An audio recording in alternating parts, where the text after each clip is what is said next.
I never thought I'd be the guy writing a story like this, but here we are. My name's Jake, and I want to get this off my chest because maybe someone out there has gone through something similar, or at least can tell me if I was totally blind. My wife, Emily, and I have been together for about 8 years. We got married about 3 years ago, and honestly, things seemed pretty good, or at least I thought they did. She's always been a bit of a bitch, kinda bossy and sharp-tongued, but I figured that was just her personality. Still, I loved her and I thought she loved me back. Looking back, I guess the signs were there, but I just didn't want to see them. She started being more secretive with her phone, hiding it when she thought I wasn't looking. She'd get defensive if I asked about her whereabouts or why she was so tense lately. She also became more dismissive during our conversations, brushing off my concerns like I was overthinking everything. I chalked it up to stress at work or her having some personal issues. But deep down, I felt like something was off. I kept telling myself I was paranoid. Maybe I was just overreacting because I'd been working late a lot or feeling insecure. A few weeks ago, I started noticing little things that didn't add up. Her phone would ring and she'd quickly silence it or shove it in her purse. Once I found her deleting messages. When I asked, she snapped at me, calling me paranoid and accusing me of snooping. Normally, I wouldn't push. I hate fights and I hate feeling like I'm invading her privacy. Still, I couldn't shake the feeling that something was wrong. I knew I wasn't imagining it all.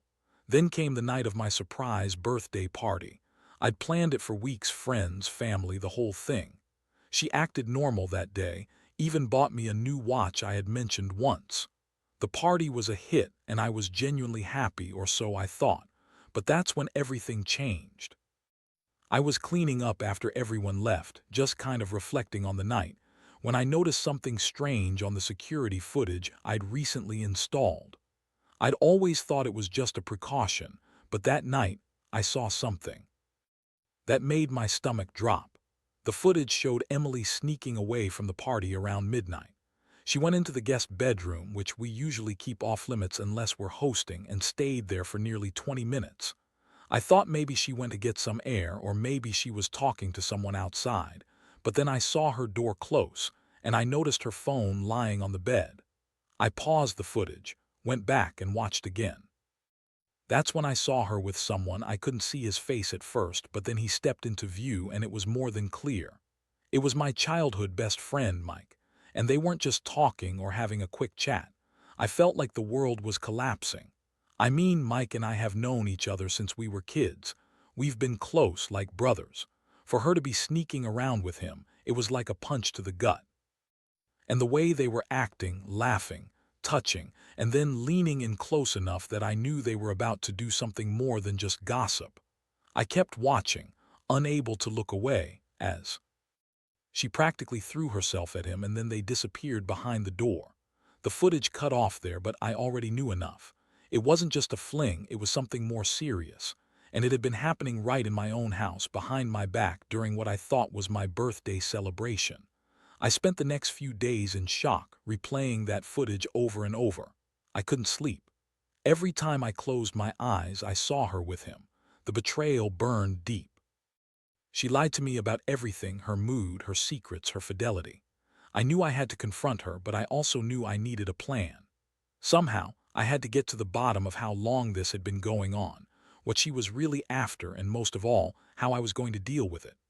The worst part was the sick feeling that I'd been played for a fool, that the woman I loved, or thought I loved, had been cheating on me with someone I trusted, someone I'd known since I was a kid. That night I sat in the dark, staring at the screen, feeling every ounce of my heartbreak and anger boiling inside. I wanted to scream, to yell at her, to demand answers, but I also knew I had to be smart. She was manipulative, she always was. She could lie her way out of anything. So I decided I'd wait until she got home, gather my thoughts, and then confront her face to face. I didn't know what would happen next, but I knew my life was about to change forever. The next morning, I woke up with a pounding head and a sick feeling in my stomach. I kept thinking about that footage, about how she had lied to me for months, maybe longer. I kept asking myself how I hadn't seen it coming, how I didn't notice the signs, how I'd been so blind. I figured I'd give her some space, let her come home and see if she tried to spin some bullshit story about how it was all a mistake, how it meant nothing. But inside, I was already planning my next move. When she finally walked through the door that evening, she looked nervous, like she knew she was caught but was trying to act innocent. She threw herself onto the couch trying to act casual, but I could see the flicker of guilt in her eyes.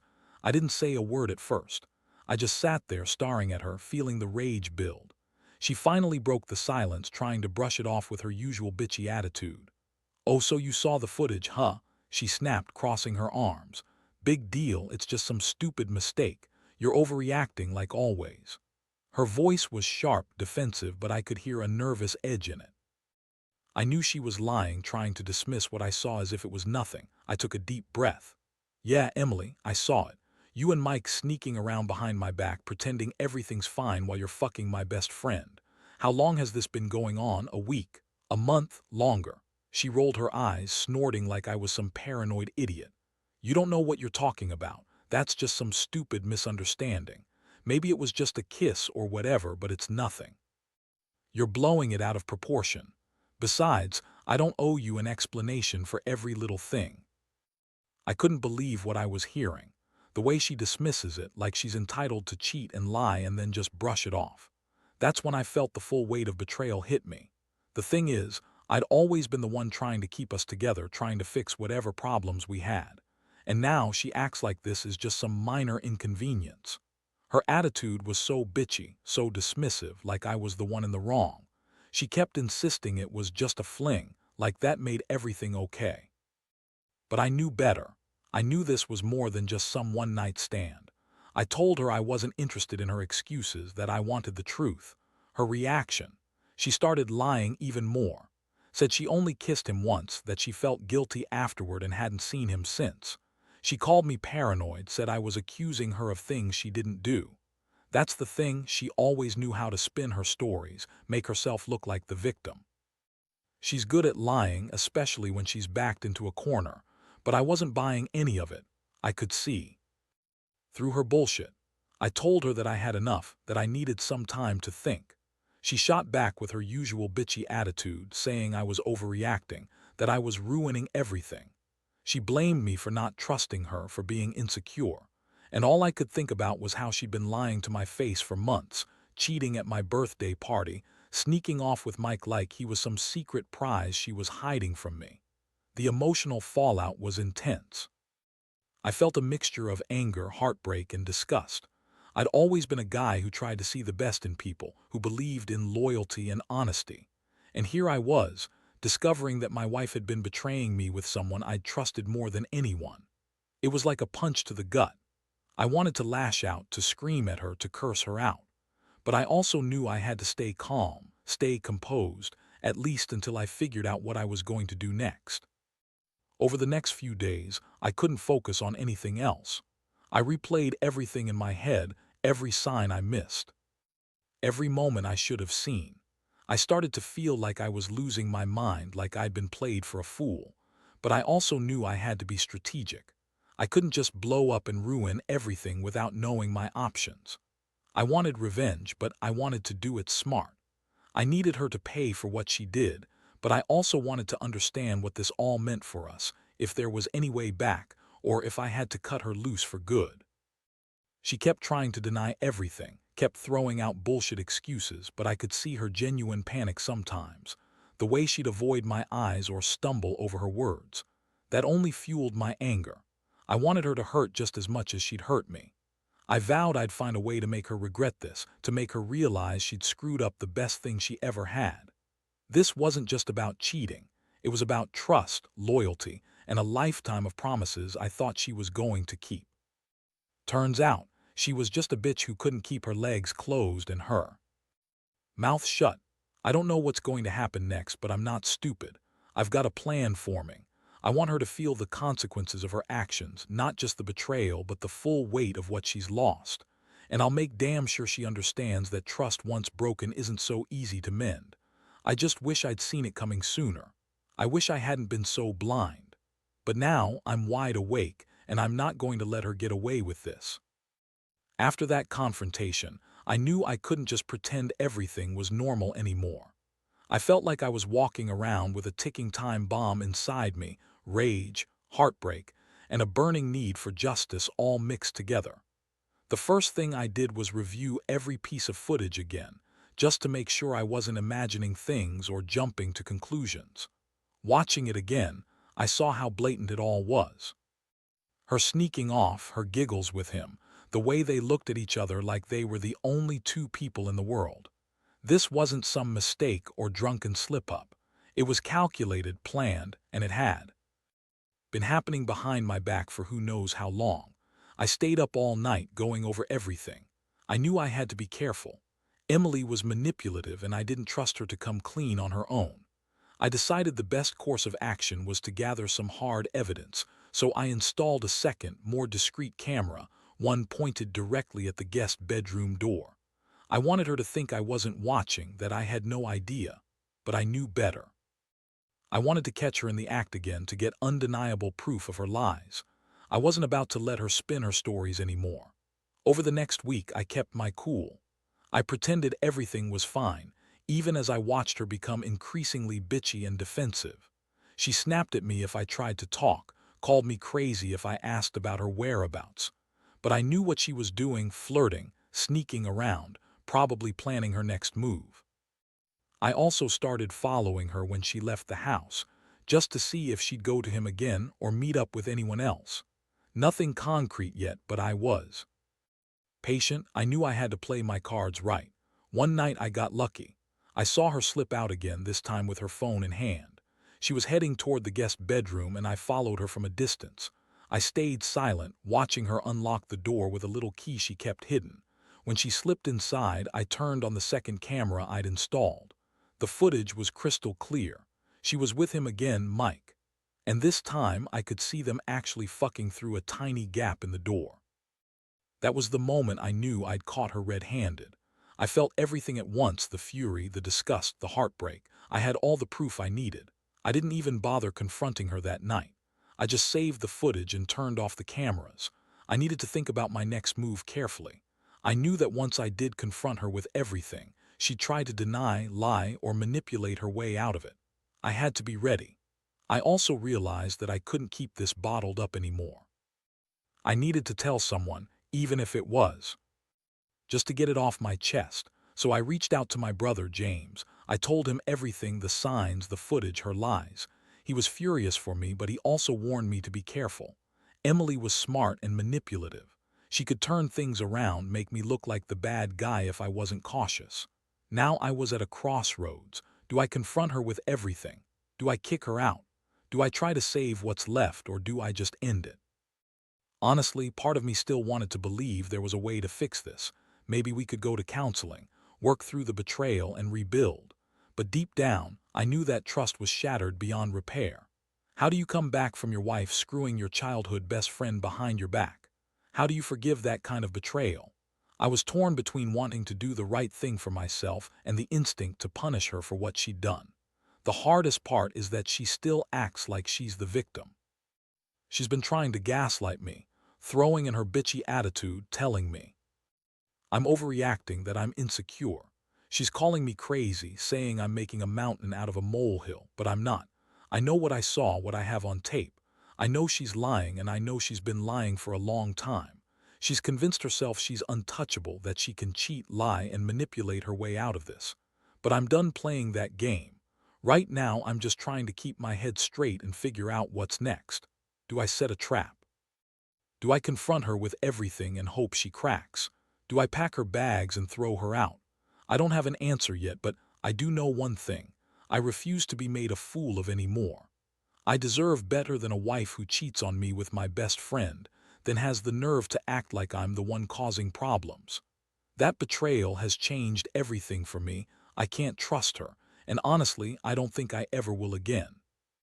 After gathering all the evidence, I knew I couldn't keep quiet anymore.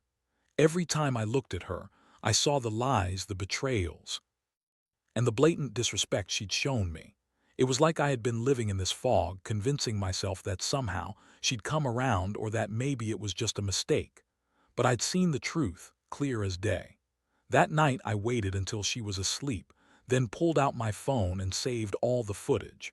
I wanted it ready for when I finally decided to confront her face to face. The next morning I woke up with a plan. I wasn't going to go in guns blazing, but I also wasn't going to let her manipulate her way out of this. I wanted to catch her in her lies again, get her to admit what she'd done. So I started casually talking about our future, about how I felt like things weren't right, about how I'd been feeling suspicious and hurt. She played her part perfectly, acting sweet, trying to convince me everything was fine, calling me paranoid, saying I was overthinking it all. But I didn't let her off the hook. I threw in questions, test sentences, trying to see if she'd slip up. As the day went on, my patience wore thin. I knew she was hiding something, that she was just waiting for the right moment to lie her way out of it again. I could see her turning bitchy, her tone getting sharper, her attitude more dismissive. I kept pushing until she finally snapped. "Fine," she spat. "You want the truth. You want to know what I do behind your back. Maybe I do have a little fun sometimes. Maybe I like sex, who does? Maybe Mike is just a guy who makes me feel alive. What's the big deal, Jake? You're so insecure, always accusing me of stuff." That was her go-to: deny, deny, deny, but I wasn't buying it anymore. I told her I knew about everything, the sneaking around, the secret meetings, the fucking behind my back. I said I had the footage, the proof.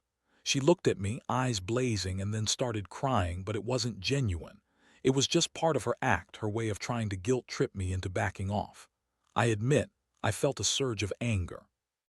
How dare she cry now, after all the lies she's told, after all the pain she's caused? I knew. Her game, she was trying to make me feel bad, trying to convince me that I was the crazy one. But I held my ground. I told her I was done pretending, that I was sick of her bullshit, sick of being her fool. I said that I deserved honesty, respect, loyalty, and if she wasn't willing to give that, then I'd be walking away. The emotional roller coaster hit a new high. I felt sadness, betrayal, and a desperate urge to make her see what she'd lost. But also, I felt a cold resolve. I was no longer going to be the guy who took her lies lying down. I was tired of her bitchy attitude, her manipulations, her constant excuses. I wanted her to understand that her actions had consequences, that she couldn't just cheat and lie her way out of this. That night, I made a decision. I told her she needed to leave, that it was over. I didn't want to hear any more of her bullshit, her fake tears, her lies. I told her she had to pack her things and go. I was done, completely finished. I knew that this was the end of our marriage, at least as I knew it. I could feel my heart breaking, but at the same time I felt liberated. She had taken enough of my trust, enough of my life. As she packed her bags, she kept trying to manipulate me, calling me a fool, saying I was overreacting, making her out to be the victim. But I didn't care anymore. I knew the truth now, and I wasn't going to let her twist it. I looked her straight in the eyes and told her that I'd never forget what she did, that she'd lost me forever. When she finally left, it was like a weight lifted, but also a storm brewing inside. I knew I'd have to face the aftermath, but for now, I just stood there, trying to process everything. The hardest part was realizing how much I'd trusted her, how much I'd loved her, and how she threw that all away for some stupid fling with Mike. The betrayal cut deep, and I was angry at myself for not seeing it sooner. But I also knew I'd learn from this, I'd rebuild somehow, even if it meant starting all over. The pain was real and I was hurting, but I was also relieved that I finally saw her true face. That night I promised myself I'd never let someone betray me like that again, and I'd make sure she paid for what she did. The days after she left felt like a blur of emptiness and rage. I kept replaying the footage, analyzing what I could have done differently, but mostly just feeling the cold sting of betrayal. It was a brutal reality check. Trust, once broken, doesn't come back easily. I thought I knew her, thought I knew us. Turns out I was living in an illusion. The woman I married, the woman I loved, had been hiding this secret life for who knows how long, sneaking around with my childhood best friend. It made me question everything I'd ever believed about loyalty and honesty. Most nights, I'd sit in the dark, staring at the ceiling, feeling like I was drowning in disappointment. But I also knew I had to focus on moving forward. I reached out to a lawyer to understand my options, and I started planning how to handle the house, the finances, everything. I knew I couldn't stay under the same roof with her anymore, not after what I'd seen, not after the lies she told. I also started reaching out to some close friends, people I trusted, to talk about what happened. They were furious for me, telling me I deserved better, that she was a bitch for messing around with Mike. And then I got a call from Mike himself. I wasn't planning to reach out to him, but something inside me compelled me to hear what he had to say. I wanted to know how long this had been going on, what the hell he thought he was doing with my wife. When he answered, he sounded nervous, almost guilty. He tried to spin it, say it was just a fling, that he didn't mean for it to get this serious. But I cut him off. I told him exactly what I thought, that he was just as much a piece of shit as Emily, that he had no right to betray me, especially since he was my best friend. I told him I was done with him, that I never wanted to see him again. That phone call was like a wake-up call. It confirmed everything I already knew, that they'd both screwed me over, that I'd been a fool for trusting either of them. But it also made me realize I needed to focus on myself. I couldn't keep dwelling on the past, on the betrayal. I had to find a way to rebuild my life, even if it felt shattered. I decided I'd move out of the house, start fresh somewhere else. I wanted to erase the memories, the pain, everything that reminded me of her. The next step was to tell my parents and some friends what happened. I needed that support, that validation that I wasn't crazy for feeling hurt. Their reactions were a mix of anger and sympathy, but all of them agreed that she was a bitch for doing this. They told me I deserved someone better, someone who wouldn't cheat behind my back. That helped a little, but deep down, I still felt the sting of betrayal every time I thought about what she did. As I packed up her things, I couldn't help but feel a kind of bitter satisfaction. She thought she could cheat and lie her way out of it, but I'd caught her, I'd shown her she wasn't untouchable. I knew she'd regret it someday, maybe when she realized she pushed away the only guy who ever truly loved her. But that day wasn't today. Today, I was just focused on surviving the pain and figuring out what my next chapter would look like. I stayed with a friend for a while, trying to keep it together. The nights were the worst, lonely, silent, filled with memories of what I thought we had. I kept thinking about all the times she belittled me, the way she lied, the way she cheated. I felt humiliated, betrayed, and furious all at once. But I also felt a weird sense of clarity. I realized I'd been giving her too much control, letting her manipulate me. No more. I decided I'd never be that naive again. Now I'm at a crossroads. Do I try to reconcile? Do I fight for her to come back? Or do I cut her out entirely and move on? Honestly, I don't know if I can ever trust her again, not after what I saw.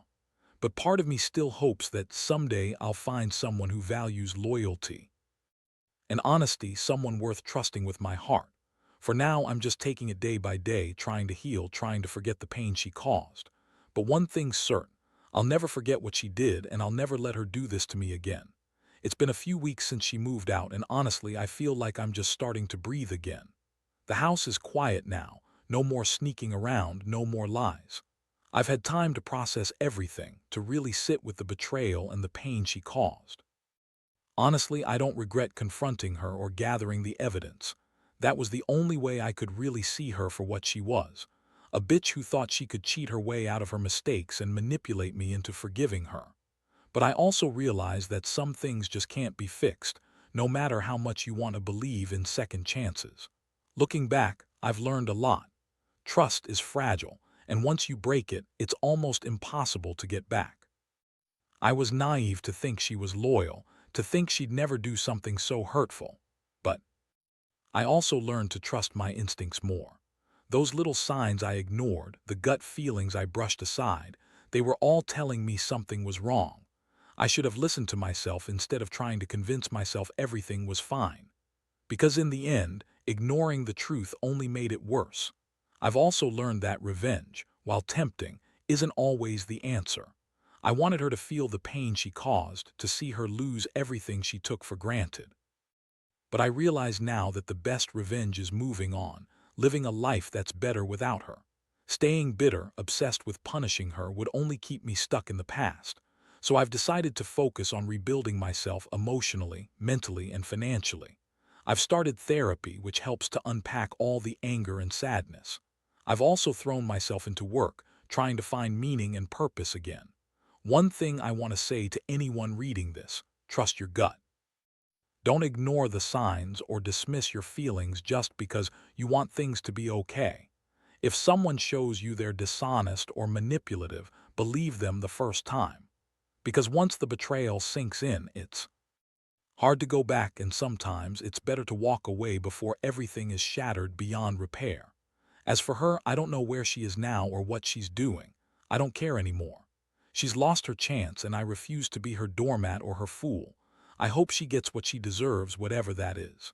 For me, I'm finally learning to put myself first, to rebuild my sense of self, and to trust again, but not blindly. This whole experience has changed me. It's made me realize how fragile relationships are, how betrayal can come from the people you trust the most. But it's also made me stronger. I'll never let anyone make me feel small again. I'll never be the guy who's played for a fool twice. And most importantly, I'll never forget how I felt during those dark nights: the heartbreak, the anger, the disbelief. That pain is part of my story now, but it's also a lesson. So, if there's one thing I want anyone reading this to take away, it's this: be honest with yourself. Pay attention to the signs. Don't let anyone treat you like you're disposable or assume you'll forgive anything. Trust is a gift, and once you give it away, you can't take it back. Protect your heart. Cherish your worth. Because if you don't, you might end up like me, betrayed, broken, but ultimately stronger for having survived it. And I hope everyone out there finds the strength to move on, to heal, and to believe in themselves again.